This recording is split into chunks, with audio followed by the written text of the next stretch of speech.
komme ja so, ich würde sagen, so aufgewachsen aus allen Kontinenten. So, weißt du? Da hast du Asien, Vietnam, Algerien, Afrika und Deutschland, Europa. So. Sehr, sehr viele auch andersgläubige Fußballer und ich glaube, jeder findet da so seine Kraft, seine Ziele, seine Gedanken. Jo, hier ist Ivo Masa, ich komme gerade vom Training und ich mache mich jetzt fertig und nehme euch danach mit.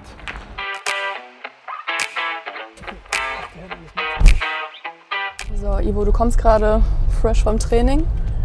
Wie geht's dir? Gut, bisschen müde, bisschen kaputt, Ja. aber freue mich. Ja. Merkt ihr denn jetzt so im Training, dass so langsam der Saisonendspurt ansteht?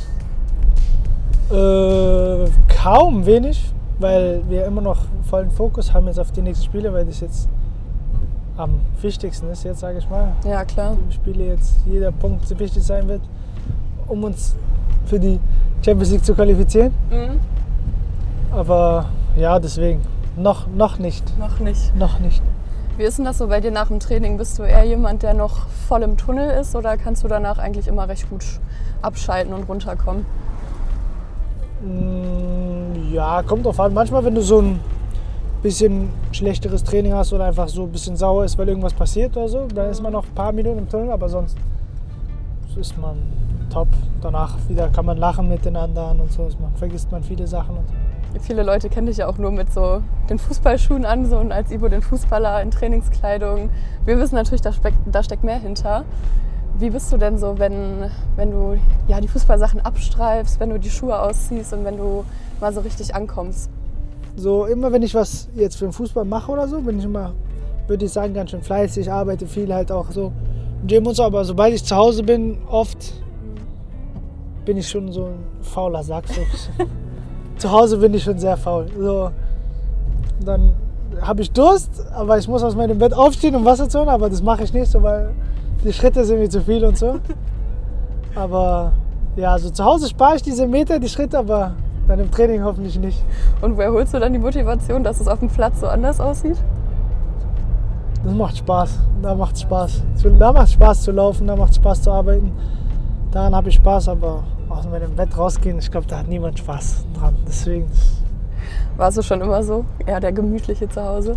Auch als in deiner Jugend? Ja, würde ich schon sagen. Ich glaube schon, ja. Was würdest du denn sagen, warst du allgemein für ein Junge damals? Keine Ahnung. Müsst ihr meine Freunde fragen eigentlich. Warst du genauso aufgeweckt wie heute? So positiv, so voller Lebensenergie? Ja, ja? Ja, also halt immer versuchen, Spaß zu haben an allem. Halt, wenn man mit seinen Freunden rausgeht, spielt, trainiert und so. Das war halt immer super. Die Jugend war super, weil man halt immer mit den gleichen Jungs aufgewachsen ist. Wir haben auch zusammen in der gleichen Mannschaft gespielt und dann konnte man, in der gleichen Schule waren wir sogar. Und da warst du immer mit denselben Jungs, es war immer lustig, immer alles war top. Du bist ja in Berlin born and raised. Wie hast du den Fußball da erlebt und wie hat der Fußball dich da geprägt? Ja, also ich bin halt dort aufgewachsen, deswegen dort trainiert überall auf so Bolzplätzen, auch in richtigen Stadien und alles. Dann kam ja der große Schritt nach Leverkusen auch. Für dich wahrscheinlich aus deiner gewohnten Umgebung raus. Wie war das denn damals für dich, als du jetzt ins Rheinland hier nach NRW gezogen bist? Das war ja das erste Mal was Neues, so wirklich raus aus dem Zuhause in eine andere Stadt. Es war schon nochmal was Komisches am Anfang, auch so ein bisschen, hat man gemerkt, es ist nicht so wie damals, es ist nicht mehr dasselbe. Oder auch zum Beispiel deine Freunde siehst du kaum noch. Also jetzt nur noch übers Handy, so FaceTime und so. Aber es ist nochmal was Neues, muss man sich dran gewöhnen, glaube ich. Also jeder muss sich, glaube ich, dran gewöhnen. Aber irgendwann hat man sich gewöhnt und ja, ist jetzt auch schön. Hat deine Familie dir auch viel Unterstützung gegeben? Ja, sehr, sehr. Deswegen, die waren immer für mich da. Also meine Eltern, die pendeln ja auch immer hin und her zwischen Berlin und Düsseldorf. Dass sie immer bei mir sind, dass ich nie so alleine bin. Und ja, deswegen ist es super. Was ich bei dir so spannend finde, deine Eltern kommen ja jeweils aus Algerien und aus Vietnam. Ist ja auch, hört man jetzt auch nicht allzu oft so, ne? So ein Multikulti-Household. Ja, das stimmt. Ist ja auch nochmal was, ich würde sagen, Besonderes. Und deswegen, ich komme ja so, ich würde sagen, aufgewachsen aus allen Kontinenten. So, weißt du? Da hast du Asien, Vietnam, Algerien Afrika und Deutschland Europa so. Ja. Ich glaube, es gibt auch nicht so viele davon. Ja, absolut. Das ist so aus Deswegen. allen Ecken irgendwie. Ja. Wie hat dich das denn so geprägt in deiner Jugend? Hast du da irgendwie viel von mitgenommen oder wie hast du das so miterlebt? Ja, schon. Natürlich in Deutschland aufgewachsen, da hat man so aufgewachsen, wie man in Berlin aufwächst. So. Ja. Und dann ja, halt Urlaub, manchmal Algerien, Vietnam, vaterliche Seite, mütterliche Seite und so. Da kriegt man auch viel von den anderen Kulturen mit. Und deswegen so hat man wirklich so ein bisschen von allem, würde ich sagen. Deswegen. Wie hat sich das bei euch so im Alltag so in der Familie so ausgelebt? Ich meine so Familienfeiern oder Essen oder besondere Rituale oder so. Gab es das bei euch, dass du gemerkt hast, okay, ich habe hier einen Multikulti-Haushalt? Ja, oft, wenn meine Mutter einfach gekocht hat abends. Da gab es so verschiedene, manchmal asiatisch, manchmal arabisch, manchmal deutsch. Ja. Ja, auch. Deutsche Küche? Ja, gab es auch. Und deswegen so konnte man alle drei kosten und essen. Was magst du am liebsten? Boah, ich glaube asiatisch. Ja. Also asiatische Küche ist schon wirklich schon sehr gut, muss man sehr sagen. gut, Ja, ja. ja, ist top. Wie ist das für dich? Wie gesagt, du warst 3-4 Mal in Vietnam. Wie ist das, in so einem Land zu sein, wo du weißt, es gehört zu dir, es ist quasi mit deinem Herkunftsland, aber es gehört nicht so zu deinem Alltag und es ist auch eine ganz andere Kultur, als du hier in Deutschland lebst. Wie erlebst du das, wenn du jetzt zum Beispiel in Vietnam bist? So ein paar Sachen, würde ich sagen, erkennt man noch ein bisschen so von zu Hause, von Mama. Aber sonst ist ja auch nochmal was Neues dann, wenn ich dort bin, dass ich diese richtige, echte Kultur dann direkt von denen sehe. Ist auch nochmal was Neues, da kann ich auch nochmal viel lernen. Ja.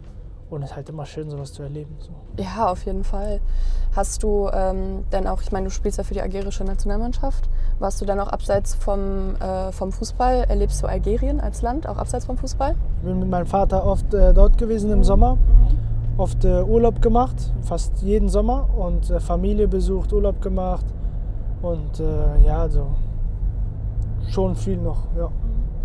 Bekommst du durch diesen Besuch oder durch diese Besuche der unterschiedlichen Länder auch so ein Zugehörigkeitsgefühl irgendwie oder kommt das wirklich primär durch deine Eltern, durch dein Zuhause? Ein bisschen von beidem, würde ich sagen. Ja, ja. Eine gute Balance.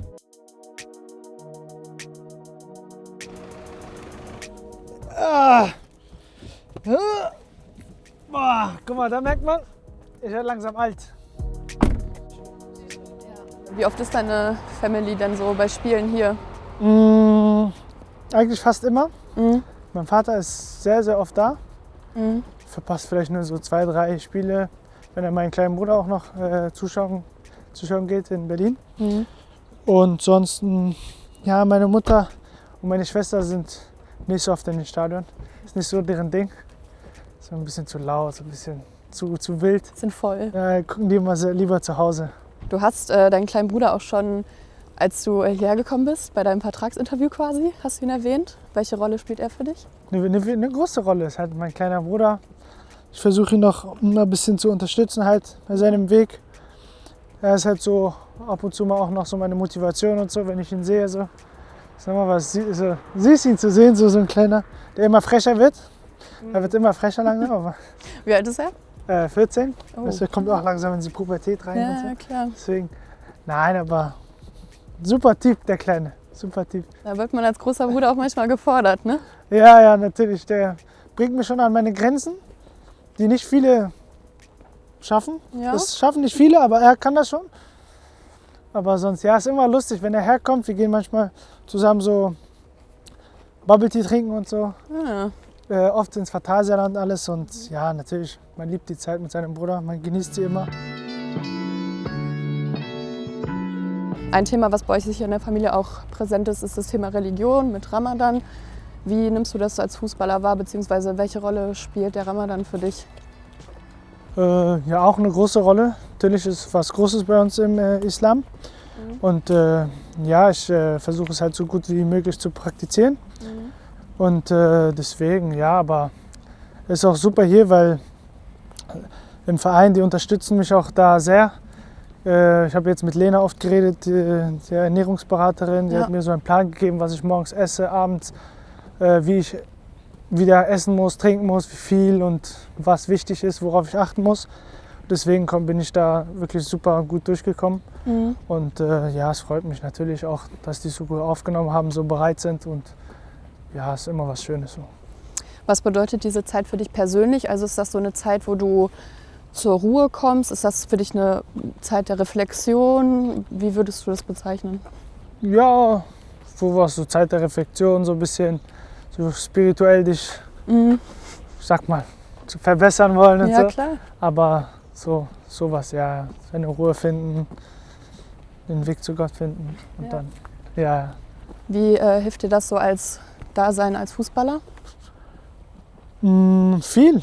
Also natürlich, ich glaube, es gibt ja sehr, sehr viele auch andersgläubige Fußballer und ich glaube, jeder hat bei seinem Glauben, findet da so seine Kraft, seine Ziele, seine Gedanken und ich glaube immer, wenn man da an seinen Glauben fest daran denkt und es gut praktiziert, kann man immer darauf zurückkommen, falls man eine schwere Zeit hat und alles und deswegen ist das super. Wenn du mal zur Ruhe kommst, du hast gerade eine Zeit der Reflexion, zu sich kommen, Religion auf der einen Seite, aber hast du auf der anderen Seite auch irgendwelche Spots oder irgendwelche Sachen für dich persönlich, wo du sagst, das hilft dir in so einem turbulenten Alltag Ruhe reinzubringen?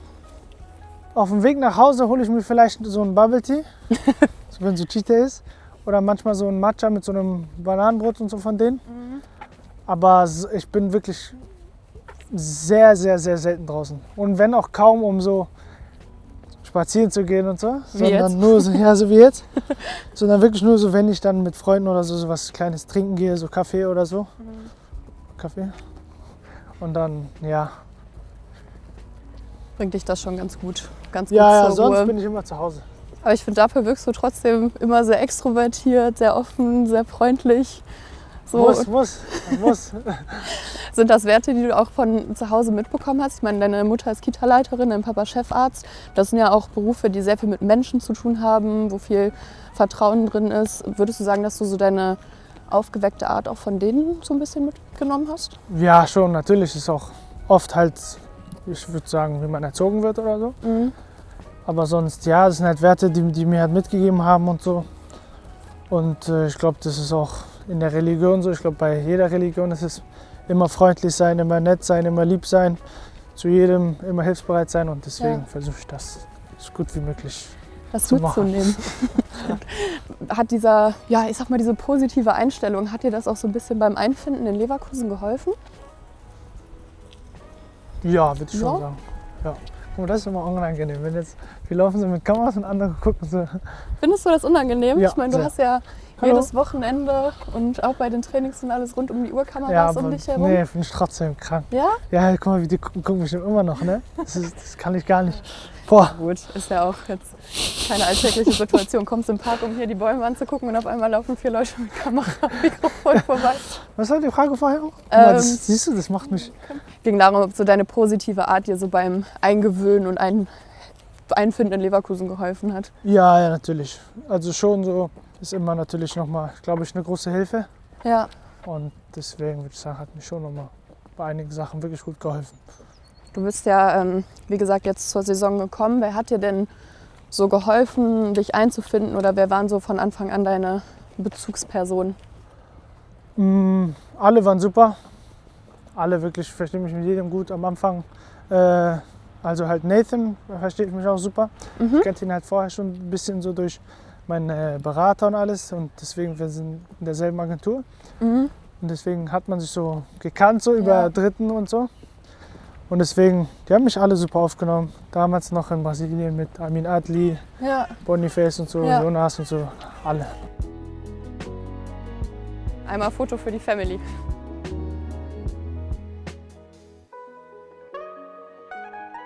Würdest du denn sagen, jetzt mit deinem New Chapter hier in Leverkusen, dass sich da viel zu deinem Leben in Berlin geändert hat? Ja, schon einiges, so diese Freunde und Familie. Ich würde sagen, so ein bisschen von beiden Freunden natürlich, indem man draußen ist, Familie zu Hause, sind die halt nicht mehr alle da und so. Von der Stadt her nicht so viel, weil ich ja meistens zu Hause bin. Aber sonst, ja, wie gesagt, Freunde und Familie. Darf man hier drauf stehen? Du sagst es Freunde und Familie, man sagt ja auch Bayern 04 ist so ein bisschen auch wie eine Familie. Wie nimmst du denn auch nicht nur von den Mannschaftskollegen und vom Staff, wie nimmst du denn auch von den Fans so den Support wahr? Ja, unglaublich. Natürlich ist halt, ich glaube, nach so einem Umbruch jetzt im Sommer ist auch nicht was Einfaches für die Fans, aber auch bei den schweren Phasen waren die immer da, haben uns supportet. Was ich unglaublich fand, war zum Beispiel nach so einem Spiel gegen PSG, was wir verloren haben, sind zwei und die haben uns trotzdem supportet, trotzdem nochmal zum Schluss uns motiviert, klatschen. Viele werden da einfach raus und ausgewürfen und alles, aber ja, das sind super Fans, die uns super unterstützt haben jetzt über das ganze Jahr hinweg und ich hoffe, dass wir die jetzt auch nochmal belohnen können mit einem super Saisonabschluss und uns für die Champions League qualifizieren können. Thema Support, wir bemerken auf Social Media auch sehr, sehr viel Support, besonders aus Algerien. Ja, merke ich. Nach euren Insta-Posts immer mit arabischen. Ja, ist halt algerischen Supporter. Dankeschön. Und ja, ist halt, sind halt auch super, natürlich, bemerke ich auch. Ja. Und ja, ich bin halt dankbar, auch solche Fans zu haben, auch aus Algerien, aus meiner Heimatstadt, Heimatland. Ist ja auch besonders für dein Dasein als Nationalspieler für Algerien ist ja, dieser Support natürlich auch nochmal sehr, sehr wertvoll. Wie ist denn das für dich, so im algerischen Nationaltrikot aufzulaufen und deine Leistung auch als Nationalspieler bringen zu dürfen? Ja, auch immer was Besonderes, dann für dieses Land auftreten zu dürfen und ich trete da immer mit Stolz auf. Ich habe auch schon viele schöne Sachen dort erlebt, jetzt mit dem Afrika Cup und so und ja, ich werde auch weiterhin hoffentlich immer alles geben für dieses Land und ja. Hast ja jetzt schon viel erreicht als Nationalspieler, bist bei Bayern 04 gut angekommen, Man of the Match in der Champions League und im DFB-Pokal. Was steht jetzt noch in deinem New Chapter hier an? Natürlich jetzt Fokus Ende Saisonabschluss und ja, also wir wollen halt uns für die Champions League qualifizieren und dass wir nächstes Jahr halt Champions League spielen können, diese tollen Spiele. Ivo. Danke dir, dass du die Zeit genommen hast, um mit uns ein bisschen zu plaudern. War sehr schön. Hat mich auch gefreut. Jetzt können wir uns hier noch ein bisschen ein paar Blüten und Pflanzen hier anschauen im japanischen Garten. Ja, super, machen wir, ne? Machen wir mal nach ganz hinten.